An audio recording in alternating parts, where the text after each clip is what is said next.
আমরা ছোটবেলায় যখন কোনো পূজা, সরস্বতী পূজা, পুষ্পাঞ্জলি দিতে হবে, না খেয়ে উপোস করে শুদ্ধভাবে আমরা ঠাকুরের চরণে অঞ্জলি দিতে হয়।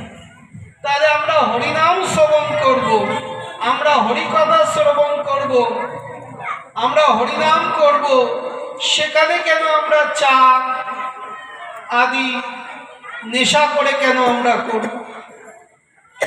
শুদ্ধভাবে আমরা ধর্ম পালন করব, তবেই তো ধর্ম সুন্দর হবে,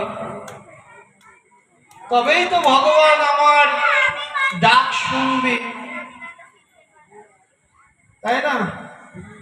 তো যাই হোক, এই জন্যে এই কথা বলতে হয়, কারণ এগুলো আমাদের তুলেই ধরতে হবে।